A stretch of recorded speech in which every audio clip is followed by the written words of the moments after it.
Welcome to The Explainer. Today, we're going to explore some really timeless wisdom from the spiritual masters of ancient India. We're looking at a path through the modern challenges we all face, things like depression and anxiety, and finding our way back to inner peace. So let's just start with a feeling I think a lot of us can relate to. That inner storm, you know the one. Relentless thoughts, endless worries.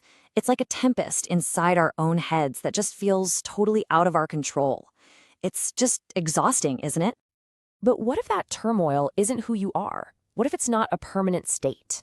Well, according to the spiritual gurus of ancient India, people enlightened by their deep connection with the divine, they taught that this inner chaos can actually be understood, it can be addressed, and, ultimately it can be healed by following a very specific, time-tested path.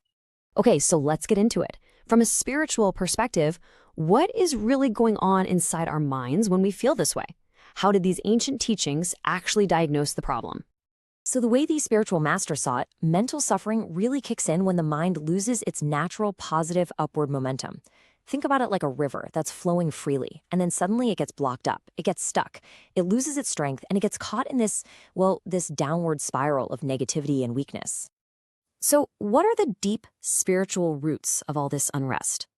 According to these ancient teachers, it's way more than just the surface level stress of our day-to-day lives.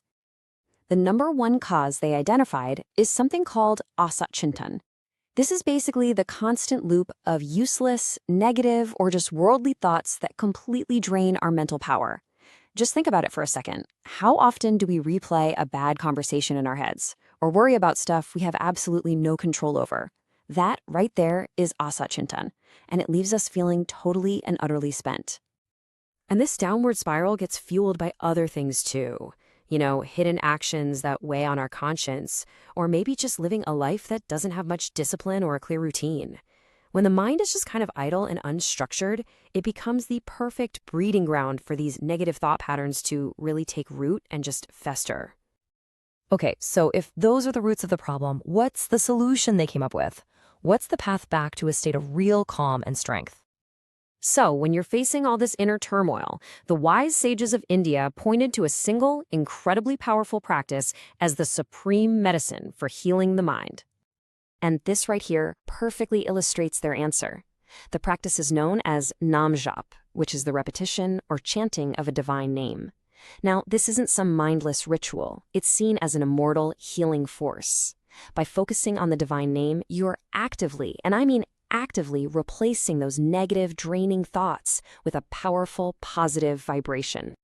But of course, non-jop isn't some kind of magic pill. To truly build a life of peace, this core practice really needs to be supported by a whole lifestyle.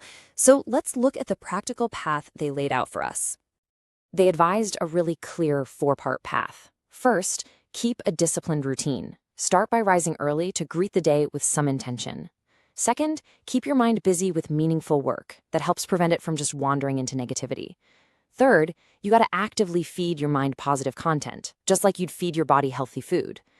And fourth, live a clean, moral life. Avoid doing things that are going to weigh on your conscience and create that inner conflict.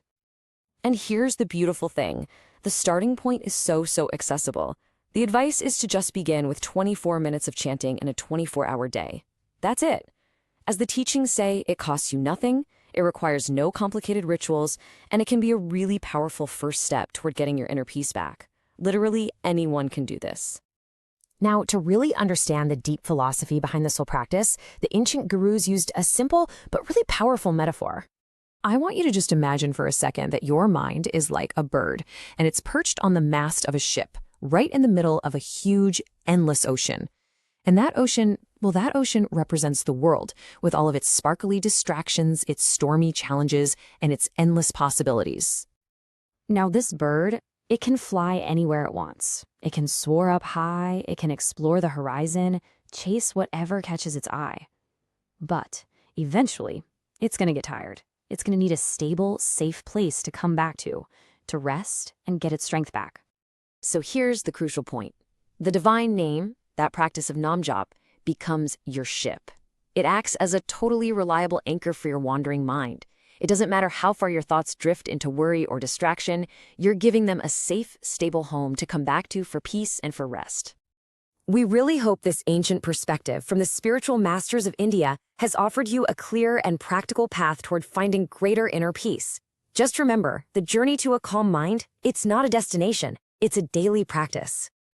If this explainer resonated with you at all, please consider liking it and maybe sharing it with someone who you think might be searching for their own inner peace. And of course, don't forget to subscribe for more insights on navigating this journey of life.